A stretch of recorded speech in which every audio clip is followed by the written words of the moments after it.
에스겔 11장 말씀입니다. 에스겔 11장은 이제 크게 두 부분으로 나뉘어 있는데 전반부는 심판에 대한 말씀이고 이제 후반부 14절부터 시작되는 후반부는 회복에 대한 그런 말씀입니다. 그래서 심판과 회복 이 두 가지가 다 나와 있는데요. 하나님께서 이 이스라엘의 범죄한 이스라엘에 대해서 심판을 하시지만 그러나 다시 회복시켜 주실 것이다. 이제 그런 말씀입니다. 근데 어떻게 회복이 되는가 하는 것인데 이 회복에 있어서는 전제가 회개죠. 이 그동안 했던 우상 섬기는 이런 것들을 버려야 진정한 회복에 이르게 된다 하는 것인데 여전히 과거의 어떤 것들을 계속 붙들고 있거나 또 현재 상태를 잘 인식을 못하고 이것이 하나님의 심판이다 하는 생각을 잘 못하고 있으면 회복에 이를 수가 없다는 것이죠. 그래서 여기에 오늘 읽은 본문 중에 21절을 하반부 회복이 안 되는 사람들에 대한 이야기인데요. 21절을 같이 한번 읽어보겠습니다. 그러나 미운 것과 가증한 것을 마음으로 따르는 자는 내가 그 행위대로 그 머리에 갚으리라. 나 주 여호와의 말이니라. 그 앞에 지금 회복에 대한 이 말씀을 하시면서 그렇지만 여전히 미운 것, 가증한 것, 우상이죠, 우상을 자꾸 따르고 거기서 돌이키지 않고 있는 자들은 여전히 심판이 계속될 것이다. 이런 말씀이죠.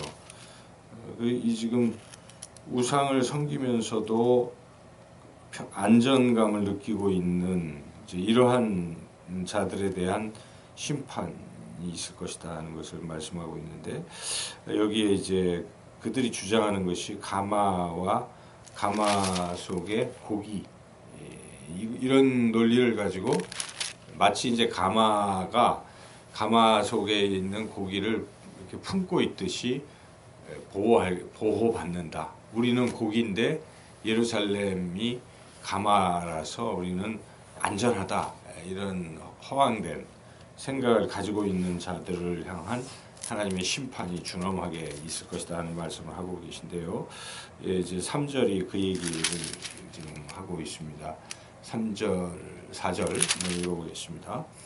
그들의 말이 집 건축할 때가 가깝지 아니한즉 이 성읍은 가마가 되고 우리는 고기가 된다 하나니 그러므로 인자야 너는 그들을 쳐서 예언하고 예언할지니라. 이렇게 우리는 고기다, 예루살렘은 가마다, 그러므로 안전하다라고 자꾸 주장하는 자들을 향해서 아니다 하고 이제 하나님께서 에스겔에게 말씀을 선포하라 하는 것이죠. 그래서 여기에 그 선포의 내용이 쭉 이어지고 있는데 11절이 이제 그런 그 결론이죠. 11절을 읽어보겠습니다.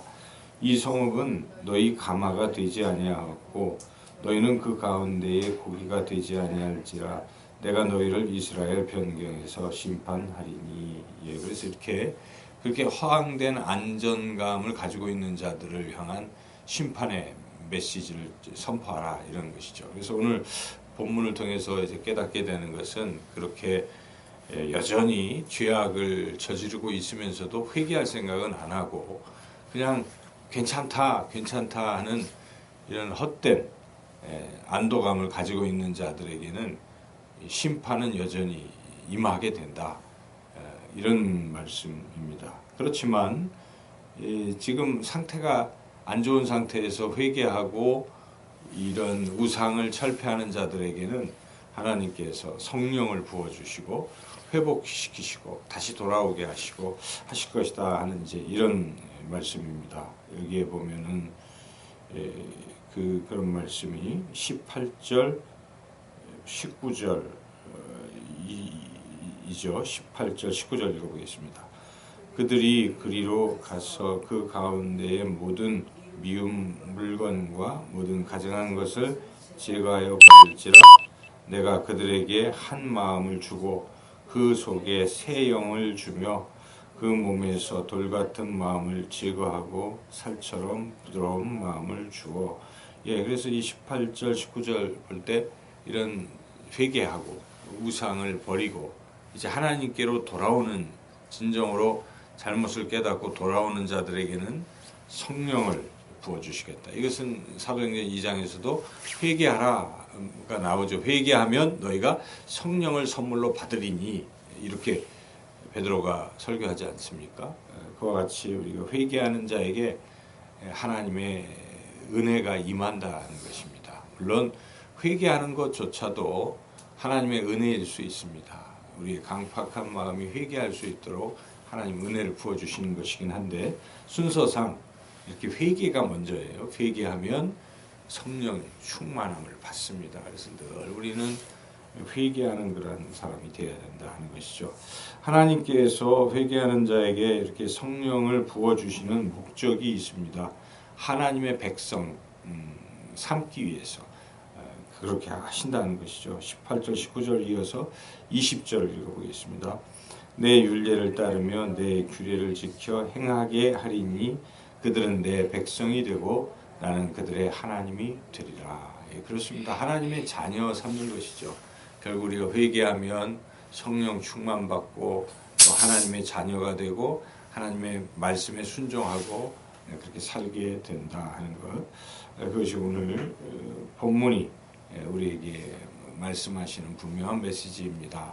우리가 오늘도 모든 가증한 것, 주인 삼은 것들을 내려놓고 회개할 때에 성령 충만받아서 하나님의 말씀대로 순종하고 또 하나님의 자녀로 이 땅에서 살아가시기를 주님의 이름으로 축원합니다.